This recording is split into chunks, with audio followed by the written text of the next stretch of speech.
Assalamualaikum, everybody. Assalamualaikum, and a very good afternoon to each one of you. Welcome to this very special episode where we have with us Dr. Manjunath. Dr. Manjunath, I cannot see your video.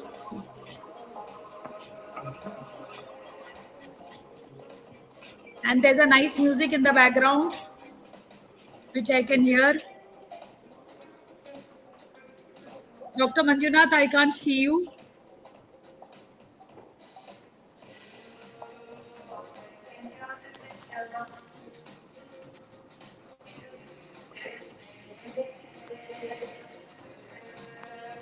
Dr. Manjunath, can you hear me?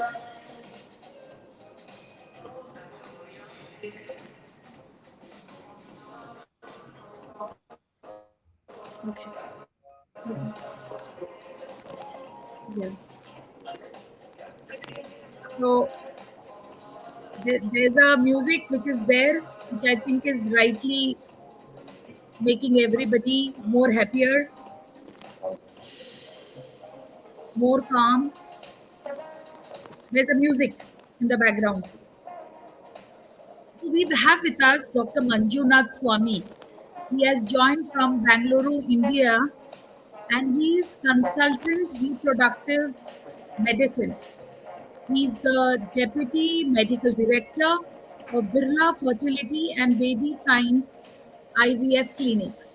So, welcome to you, doctor. You are here, and today we are going to speak about menopause, the hormones, Yeah, the hormones and menopause. This is our I'm not able topic to today. hear you. I'm not able to hear you. Okay. So, Are you able to hear me, Dr. Nahid? yes, yes, Okay, I can hear you. fine. But I'm not able to hear you. Okay, That's okay. So, sorry. I'm no problem, no problem. It's technical glitch and we'll handle it.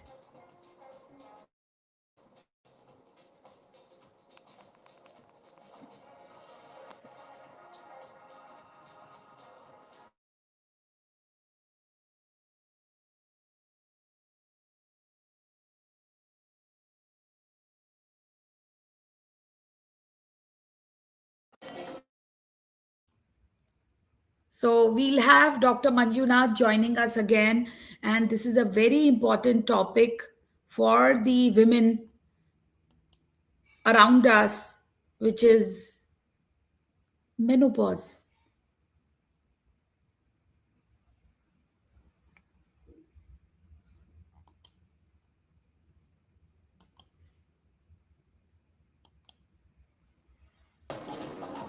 Now, can you hear me? Can you hear me now? not able Okay. to hear you, Dr. Nahid. Okay.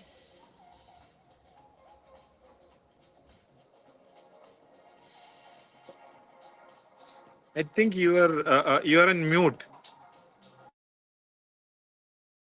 Now I'm not on mute. Oh, okay. So you can please talk to all the 10 questions. You can hear me? No. Not able to.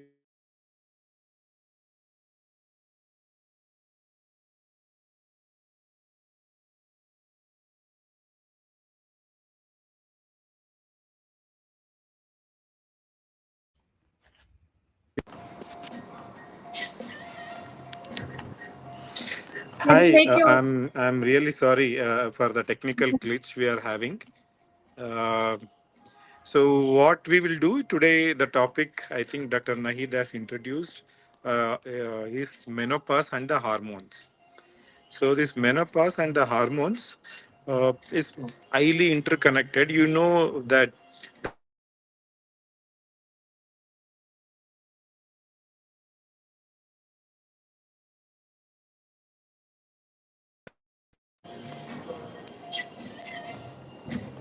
now. Okay. Okay. So what we'll do is I will keep talking about the five subtopics in this menopause and hormones. So as you know that menopause is where when the woman attains around roughly around 50 years. We call it as pre-menopause if they go for this menopause. Menopause basically, understand the definition of the menopause. They stop having the cycles for a period of 1 year. So then we call it as a menopause. So usually this menopause is attained at 50 years. So roughly around 15 years, being from 45 to 55 years. But we call it as pre-menopause or early menopause when the lady attains the menopause stage before 40 years. That is we call as premature menopause. Or sometimes they can go on having a cycles beyond 55 years also. That is called as late menopause. Both are not good. Either attaining the a premature menopause, that is early menopause, or a late menopause. Both are not good for two reasons. One, if you attained early menopause, that is before 40 years, your hormones things like estrogen, progesterone, testosterone, all those things are not only is useful for producing the eggs and the reproduction, they also have a job of keeping your bone, heart, your metabolic status, your mind, the brain, everything in a proper state. So if that things are not, hormones are not producing, all your systems will get affected. At the same time, if there is a late menopause beyond 55 or 55, 56 years, also that high estrogen is exposed to, your body is exposed to high estrogen. So that also is a risk for developing other cancers like endometrial cancer, that's uterine cancer, other ovarian cancer. So either end you should not have. So ideally, between 55 to, sorry, 45 to 55 years is the right age to have a menopause. So this is called menopause. Then what is perimenopause? Perimenopause is at least 5 to 10 years before the menopause phase. That is called as perimenopause. So that perimenopause, what happens? Your estrogen will start coming down. At the same time, the progesterone also start coming down, and you will have a less number of eggs to produce, and your cycles become irregular. Like you will be having a regular cycles, but in this perimenopausal stage, you will become irregular cycles, and sometimes it can be heavy bleeding, sometimes you will have a scanty menstruation flow. So like this there is the alteration. Plus, to adjust to that low estrogen phase, your system will struggle. So that's why you will start having various symptoms like heart flashes, palpitation, fatigue, irritability, brain fog. Those are all perimenopausal and menopausal symptoms because your body is used to having high estrogen and the progesterone state. Now suddenly it's start coming down. So then your system will not have that kind of same energy. So that's why you will have the all cardiovascular symptoms, the brain fog, irritability, various skin changes. Your bone density will start coming down. So these are all the perimenopausal and menopausal symptoms you start finding. But these symptoms are very severe in few ladies, very mild in few ladies. It varies. But the effect which this hormones has on the bone, on the brain, and the cardiovascular system, and your lipid metabolism is invariably more if you don't address this in a proper way. So there is one scientific analogy in our clinical things that men are more prone for cardiovascular risk like heart attack, strokes, those kind of things. Women are spared, not actually true. Women after 45 have a same risk as the men. Sorry, that is because these ladies will lose the testosterone hormones or a progesterone hormone or the testosterone. The entire hormone system will come down. So because of which, sorry, because of which they have equally have a more risk compared to men. So after 45, 50 years, men and the female woman will have a same risk for cardiovascular disease, lipid abnormalities, brain stroke, and various other metabolic diseases. So that you should keep in mind. We should never think, okay, ladies have less risk compared to men. It's not like that. After 45 50 years, equally equal risk. So that is. Having said this, can we take care of our these hormone things into our hand? Can we do something to leave our second half? Means the lady's second half. After 45 50 years, you still have another 4 to 5 decades of life. So that can we live in a healthy way. So that is the primary thing of whole this menopausal those kind of things. So what are the things we can do? So first of all, we need to correct. Don't jump and go and hormones are less. Let's start the hormone therapy. Don't do that. Before that, try to analyze your body composition. So what is your visceral fat? What is your subcutaneous fat? What is your bone density? What is your nutritional status? Like whether vitamin D, B12, all those are in a correct state. Then we go and test for a bacteria, gut microbiomes, whether on what kind of nutritions you are taking, whether I'm taking high protein and low carb diet, which will become more essential after you cross around 45 50 years. Why? You are exposed to something called as sarcopenia after 30 35 years. The sarcopenia starts at 30 years. Sarcopenia means losing your muscle mass. Muscle is whole thing in your life. The more the muscle mass you have, better your metabolic things, better healthy you are. So if you lose muscle after 30 years, they say around 0.5 to 1% of your muscle mass are lost every year. By the time you reach 20, 50 years, 20 25% of your muscle is lost. So once you lose that kind of muscle, your insulin resistance will go, your cortisol will increase. Both rise in insulin and your cortisol will start acting against you. What that basically does is it will start depositing or converting whatever you eat carbohydrates into a fat directly, and start depositing more fat in your belly, in your various organs like liver, around the kidney. More, if the more fats start accumulating in your liver, that is called as non-alcoholic liver disease.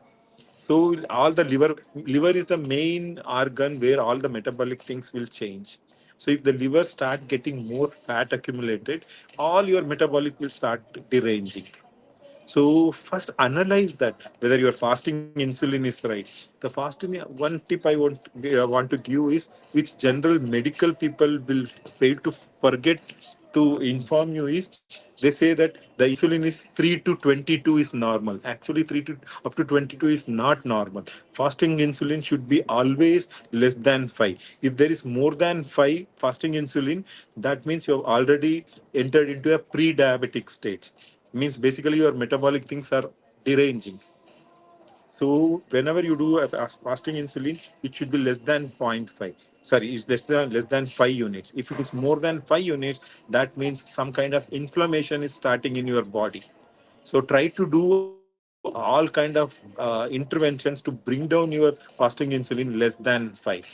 HB1AC, the medical books or medical interventions, they say up to 6.2 normal. Actually, 6.2 is not normal. Above 5.2 is there if you're HB1AC, then already you have entered into a pre-diabetic. So try to bring down your HB1AC and the insulin below that. HB1AC should be less than 5.2 and the insulin should be less than 5. So that's how you need to analyze your metabolic things, your gut microbiome, your cortisol levels, your insulin levels, your vitamin status, vitamin D, B12. If correct all those things, correct the base perfectly, then you take the hormone therapy. Don't jump and do the hormone therapy without correcting these basic things. And again, the nutrition, as I told, the high protein is even more important. For young people, it's important to build the muscle. At that perimenopause and menopausal testosterone, high protein diet is very important. We are very, as an Asian population, we are very poor in taking the proteins thing. We hardly take protein in our diet. So that should not be there. So what is the calculation? Again, if you go to any medical interventionist or a textbook, if you read, they say 1 gram per kg body weight. That's not a sufficient protein you require. At least 1.5 to 1.8 gram per kg body weight. Means to say, roughly, if you are 60 kg, you require 90 grams of proteins in a day. So that should be your protein target. So and again, I'm not suggesting you to have only protein or a keto diets. Don't do that. You have a high protein, a low carb. Carbohydrates is also important, but don't cut down the carbohydrates completely. So that is where I'm stressing high protein and a low carbohydrates. So it should be like that. So after correcting all these things, then come and do the, or please take a suggestions before you do the hormone therapies. Why the hormone therapy should not be done right, means without any medical guidance or advice? It can have side effects, but if you use it properly in a lower dose and a most effective way, then your complications will be very minimum or negligible. So again, there is a fear in the mind that if you start the hormone therapies or a hormone replacement therapy, what we call it as HRT, many people think that it can have a harm, it can have a complications like cancer development, all those things. So this fear basically started from 2020, 2002. One study came that's called as WHI study, where it started creating a more fear. That study was a fault because they used high dose of progesterones and high dose of estrogens, and they didn't choose the right people. They don't do the right testing before they start the hormone replacement therapy. They just started without correcting any of the basic things, and they included even the cancerous patient also, or a pre-cancerous patient also in the study. That's why they developed cancerous. So, but after that study, subsequent studies have come after 2012. Many studies have come by using for a very low dose hormone therapies in a right. If you use it in a right way, so the chances of developing long term complications like diabetic, hypertension, or any cancers are very less. And in fact, it will promote your muscle growth, it will promote your neurons, so that your brain fog, developing a neurodegenerative disorders or the dementia will definitely come down. So many people will start telling after 45, 50 years, I'm not able to concentrate, my cognitive ability has come down. That is basically your estrogen things and the progesterone things. Both are required to have a healthy neurons in your brain and entire nerve system. So if you use that in a right proportion after completely evaluating, then your brain fog will come down, your muscle, it will in fact, if you again, you need to have use a low testosterone dose also, not high testosterone dose, very low testosterone dose in terms of DH. What there is a molecule called as DHEA, dihydroepiandrosterone. So that is a indirectly boost your testosterone. Why we require the female require the woman require testosterone? They are required. The testosterone is required for a good muscle health, good bone health, and a good brain health. It's required. So, but it should be very low dose.